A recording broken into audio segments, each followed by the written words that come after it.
తెలుగు రాష్ట్రాల్లో సినిమాని అభిమానించేవాళ్ళు, సినిమాని ప్రేమించేవాళ్ళు, హీరో అభిమానులు, కళను అభిమానించేవాళ్ళు మన తెలుగు రాష్ట్రాల్లో ఎక్కువే అని చెప్పాలి.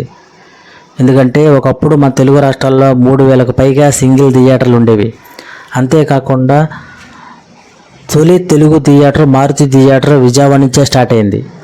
300 పైగా స్ట్రైట్ సినిమాలు తెలుగులో రిలీజ్ అవుతున్నా అన్నిటినీ ఆదరిస్తూనే ఉన్నారు తెలుగు ప్రేక్షకులు. కంటెంట్ నచ్చితే చాలు, చిన్న పెద్ద హీరోతో సంబంధం లేకుండా కోట్లాది రూపాయల కలెక్షన్లు ఇస్తూనే ఉన్నారు. అందుకే చిన్న సినిమాల సంఖ్య ఎక్కువ థియేటర్ల క్యూ కడుతూ ఉంటుంది. అంతేకాకుండా ఇతర రాష్ట్రాల నుంచి వచ్చే 70 సినిమాలు, రీమేక్ సినిమాలు, హాలీవుడ్, బాలీవుడ్ లాంటి సినిమాలను కూడా తెలుగులో రిలీజ్ చేస్తూ కోట్లాది రూపాయల కలెక్షన్లు దండుకుంటున్నారు సినిమా మూవీ మేకర్స్. ఇలాంటి సినిమా అభిమానులు మన తెలుగు రాష్ట్రాల్లో ఎక్కువ ఉండడంతో ఒకప్పుడు సినిమా థియేటర్ని అభిమాన థియేటర్గా భావించేవాళ్ళు తెలుగు రాష్ట్రాల్లో. అలాంటి థియేటర్లు ఇప్పుడు కనుమరుగవుతున్నాయి. ఒకప్పుడు 3,000 ఉండే సింగిల్ థియేటర్లు ఇప్పుడు ఆఫ్ అయినాయి. దీంతోపాటు చాలా థియేటర్లు కళ్యాణ మండపాలుగా, కొన్ని థియేటర్లు షాపింగ్ మాల్గా, కొన్ని థియేటర్లు అసలు లేకుండా పోవటం మనం చూస్తూనే ఉన్నాం. దీనికి కారణం సింగిల్ థియేటర్ వైపు ప్రేక్షకులు టర్న్ అవ్వకపోవడమే. దీనికి కారణం మల్టీప్లెక్స్ యుగం.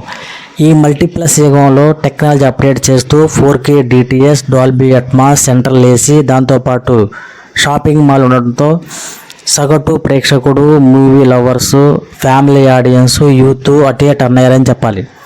కాస్ట్ ఎక్కువైనా ది బెస్ట్ ఎంటర్టైన్మెంట్ ఫీడ్ అక్కడ దొరకడంతో మూవీ లవర్సు మల్టీప్లెక్స్ వైపే చూస్తున్నారు. దీంతోపాటు ఈ సింగిల్ థియేటర్ పరిస్థితి మరీ ఘోరంగా ఉందని చెప్పాలి.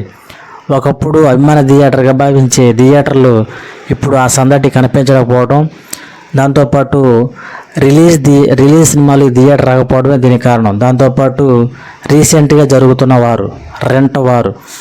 రెంట తీసుకుని సినిమాని ప్రదర్శించే పరిస్థితి థియేటర్స్ యాజమాన్యం లేకపోవడమే దీనికి కారణం. ఈ రెంటతోనే జీతాలు, మెయింటెనెన్స్ చేయాల్సిన పరిస్థితిలో వీటిని నడపలేక రిలీజ్ థియేటర్లకు నోచుకునే పరిస్థితి.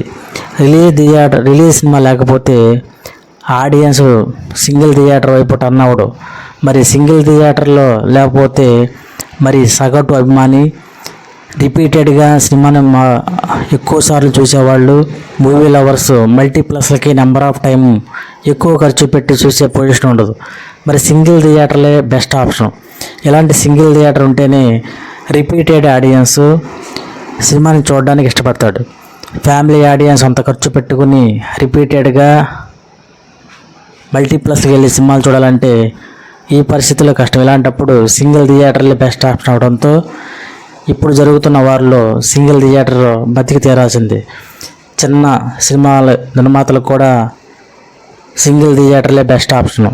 అందుకే అటు గవర్నమెంట్, ఇటు మూవీ మేకర్స్ ఒక పరిస్థితి తీసుకొస్తే తప్ప సింగిల్ థియేటర్లో బాగుపడే అవకాశమే లేదు.